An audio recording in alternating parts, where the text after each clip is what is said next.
Good morning. Welcome to Real Estate Appraiser Secrets. I'm Clint Walker, and today we're going to answer the question, can you as an agent challenge the appraisal results on the opinion of value or if there are like required repairs? And the short answer is yes. It's not always easy, but there are mechanisms built in. You may have seen my previous video on why I love VA appraisals, and if you haven't, go back and find that one and watch it.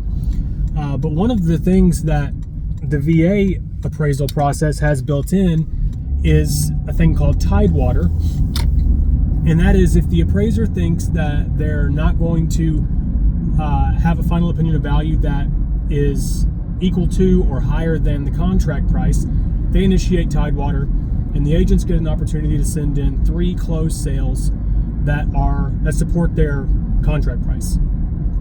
This happens before the appraiser submits their report, which is great because one of the impediments to getting an appraiser to change their mind is that many appraisers feel like if they've sent in the report, they've signed it, they've done all their work, told their client, the bank, what they think the value is, that then allowing the agents to submit sales after that and get them to change their mind somehow undermines their credibility.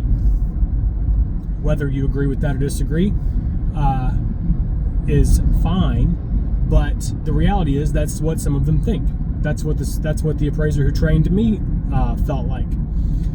So it's hard to do in that situation, and that's why I like Tidewater, because you don't have to deal with that sort of emotional, psychological component of the reconsideration of value. The appraiser has not told anybody what their opinion is. They've only said that they are having trouble getting to the party's contract price. So that's why I love VA stuff. Otherwise, if you're doing conventional or FHA or any other loan type besides the VA, the process is different. There actually is not a great process. In those situations, the appraiser does all their work. They don't talk. They may have talked to one of the agents involved to ask for information if they're really on top of things or really open to that input. But sometimes they don't talk to anybody. They do all their work. They send in the report, and it's below the contract price. And so now the parties have a chance to do what's called a reconsideration of value, or ROV. I'm in the process of creating a new class for CE to help agents understand this process and do better with it, because I gotta tell you, most agents don't do well with it at all. So Fannie Mae and Freddie Mac have recently created new guidelines for the lenders to pass out when you can ask your lender what exactly the process is. But the broad strokes are that you get to send in, I think, a maximum of 3 sales, although this is only loosely enforced, and it is not uncommon that I get peppered with 6 or 7 sales. On the rare occasion that my reports are low or below the contract price, semantically this is always a conflict, because agents like to say the value is low and appraisers like to say, well, no, my value's not low, my value is what it is, your contract price is high. So, but setting all that aside, the values don't match, and so there's a conflict. So the new ROV guidelines are that the agents, the lender, it comes from the lender because they're the client, can send the appraiser 3 sales, and the appraiser considers those and then can decide to change their opinion of value if they see fit. But choosing those sales is the dilemma, because the way that appraisers choose sales and the way agents choose sales are not the same. Many agents are not trained in how to read the report, and so it is not uncommon for me to be presented with 3 sales, and 2 of them or all 3 of them are already in my report, but the parties have not thoroughly read it or not known how to read it. And I got to tell you, if you do that, you've blown your opportunity. Just like in Tidewater, you only get the Tidewater's great, but the only downside is you only get one bite at that apple. So do not blow it. So you send in these 3 sales, and if the only problem is a difference of opinion on value between the parties and the appraiser, you send in your 3 sales, the appraiser analyzes them, and chooses whether to change their mind or not. I'll tell you just as sort of a tip, those sales need to be closed sales, and they have to be closed sales as of the date that the appraiser went to the property. Those are your two tips and 2 big things that I find agents don't understand a lot of times.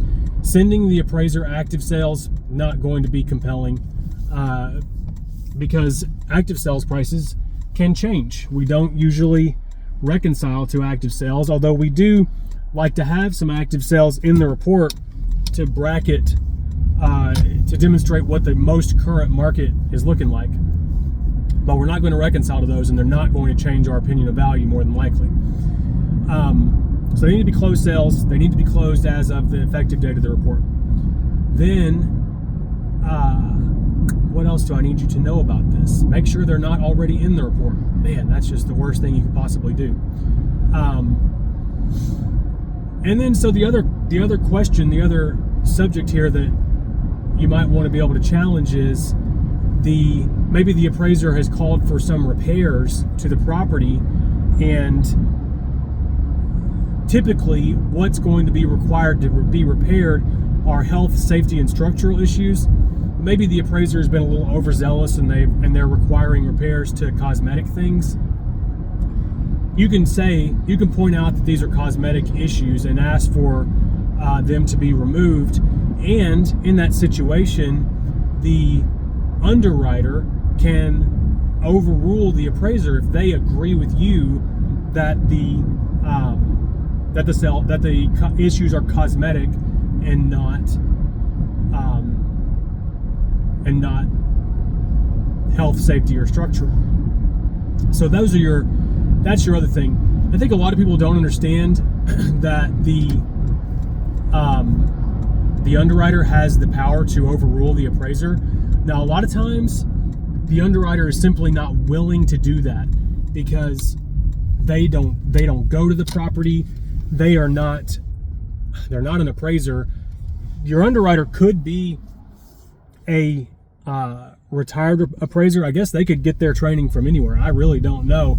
But I do know that a lot of the ones I deal with are not trained, and they have no choice but to rely on the appraiser and what the appraiser says.